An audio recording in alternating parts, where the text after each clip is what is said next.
Durante a visita à Malásia, o presidente Lula se reuniu com o presidente Donald Trump e afirmou que um acordo sobre as tarifas impostas pelos Estados Unidos aos produtos brasileiros deve ser fechado aí nas próximas semanas.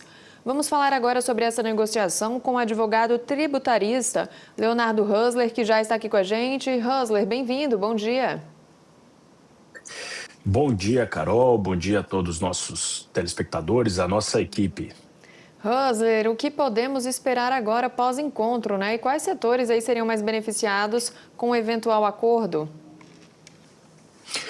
Bom, Carol, os próximos passos aqui, né, dessa reunião entre o presidente Lula e o presidente Trump tendem a seguir uma trilha mais diplomática do que técnica comercial e, principalmente, a análise aqui ela é feita em duas frentes aqui simultâneas, né? A primeira frente é essa situação política institucional, com a ativação dessa interlocução direta entre os chefes de estados e essas previsões aí que foram lançadas já de visitas técnicas recíprocas como ato de confiança entre as nações, né? A segunda frente ela já é operacional, com uma instalação de um ciclo de reuniões mais formais entre as equipes de ambos os países para se construir um cronograma e delimitar esses setores prioritários a fim de negociar os parâmetros dessas suspensões de tarifa durante o período das tratativas aqui e, se houver, obviamente, convergência, redigir um instrumento de entendimento com as diretrizes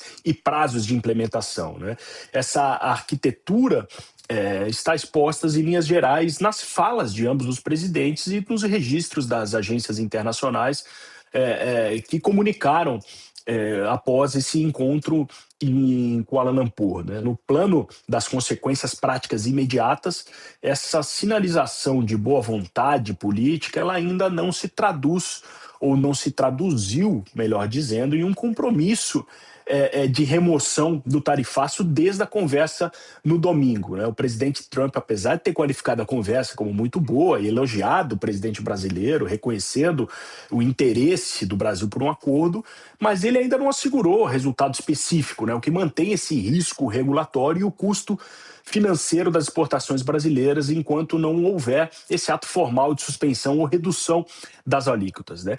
E o que o Brasil pretende? Vimos aí nas matérias que sucederam ao meu comentário, né? Primeiro, a obtenção imediata dessas tarifas enquanto durar a negociação, né? E ao final, assegurar um acordo que retire ou reduza o percentual incidente sobre a pauta exportadora.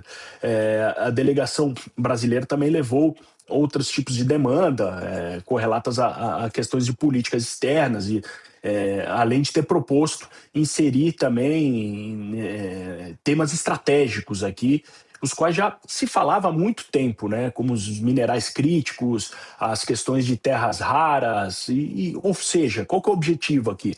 Ampliar o escopo da reciprocidade e criar um espaço de convergência com interesses norte-americanos nas cadeias de suprimentos que são sensíveis aqui também, né? E esse desenho foi mencionado pelas autoridades brasileiras e aparece como um caminho de interesse recente dos Estados Unidos em diversificar o acesso aos insumos estratégicos, inclusive por meio de entendimentos com parceiros asiáticos, o que reforça aqui a pertinência de uma solução que inclua o Brasil nessa agenda da segurança de abastecimento.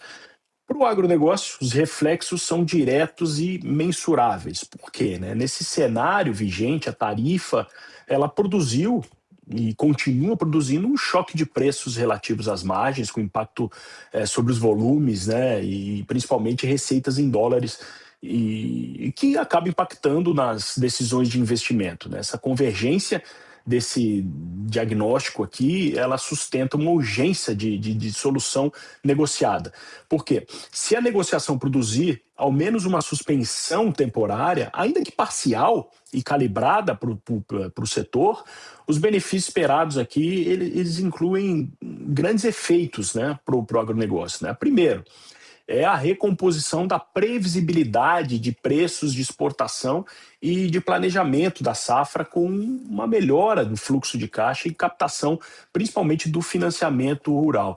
A segunda questão, ela é a redução do prêmio de risco percebido aí principalmente pelas cooperativas e frigoríficos nas operações que têm como destino os Estados Unidos, o que tem de baixar o custo desse dinheiro e encurtar esses prazos de pagamento, né? E a terceira questão é a reabertura de debates técnicos sanitários e das cotações de tarifas, né, dentro de um pacote mais amplo, com chance de ganhos em produtos como café, sucos, proteínas, açúcar, a depender do desenho setorial que vier a ser trazido, né? Essa atenuação, ou seja, diminuição dessas tarifas aqui, traria um alívio imediato às margens e evitaria perdas aí bilionárias que continuam a ocorrer, né? Mesmo num cenário mais conservador de normalização gradual, isso seria importante, né? Que o Brasil busque já nessas primeiras reuniões técnicas um entendimento de procedimentos, né? Porque temos que aproveitar, já que a reunião abriu uma janela de oportunidade para reposicionar a relação comercial e reduzir o passivo criado aí pelo tarifácio, mas os benefícios para o agronegócio eles dependem de atos concretos de suspensão dessas reduções aqui e também de uma grande engenharia diplomática que conecte o comércio, a segurança dos suprimentos e uma estabilidade regulatória. Então, até que sobrevenham esses atos, aqui a prudência ao setor é preservar a liquidez, revisando contratos, manter planos de diversificações, sem perder de vista que um acordo, mesmo que parcial, tem potencial de recompor margens e destravar investimentos já nessa safra e são as expectativas depois dessa agenda anunciada em Kuala Lumpur. Rosler, e o presidente Lula falou em fechar esse entendimento aí nas próximas semanas, né? Na prática, o que a gente acredita aí que pode ser negociado que saia do papel de fato? Eu acredito muito, Carol, que devam sim ocorrer nas próximas semanas essa negociação e principalmente um termo de entendimento que consagre essa suspensão, mesmo que imediata, dessas tarifas, né, para um conjunto inicial de capítulos tarifários aqui, principalmente para o agronegócio. Ou seja, se coloque aí revisões ou cláusulas nesse acordo de revisões periódicas entre o entendimento dos países, né? A segunda entrega aqui é de uma agenda de facilitação, né? O que é?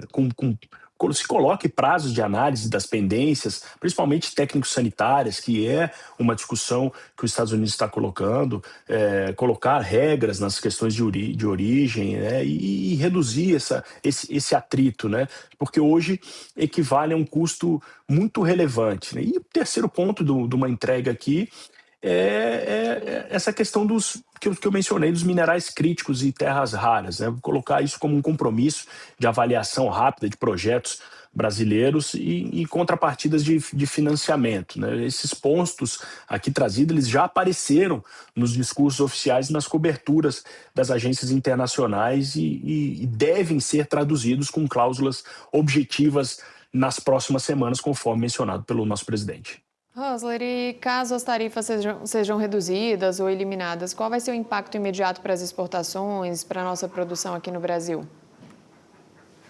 Carol, impacto direto, né? Porque os Estados Unidos hoje é o país com maior consumo das nossas produções, quando se fala em exportação, né? Não apenas para o agronegócio.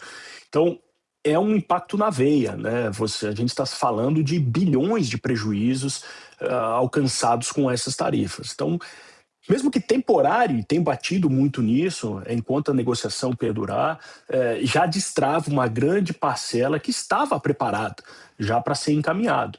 Então, esse potencial de recomposição de margens, ela destravaria grandes investimentos, inclusive nessa safra. Rosler, o que a gente pode esperar aí agora para os próximos dias, então?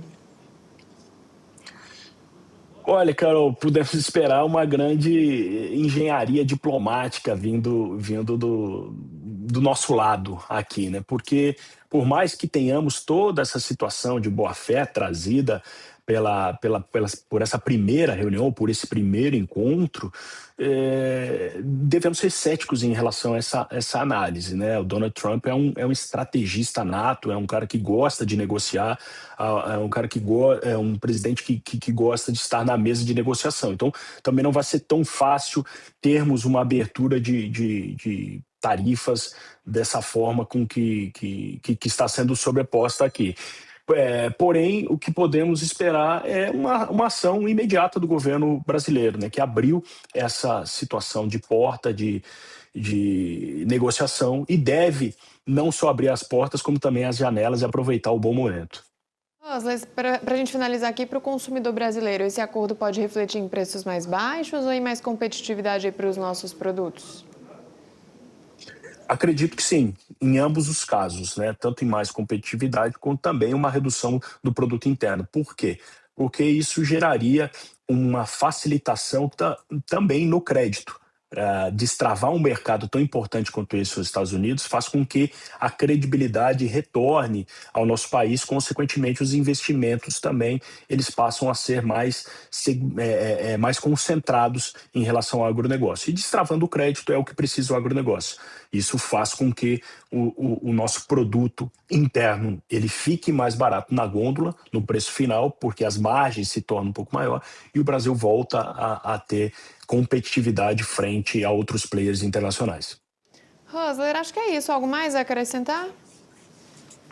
Acredito que passamos por tudo, especulamos todas as agendas aqui, né, possíveis. Maravilha, então. Rosler, obrigada pelas informações e até a próxima, viu?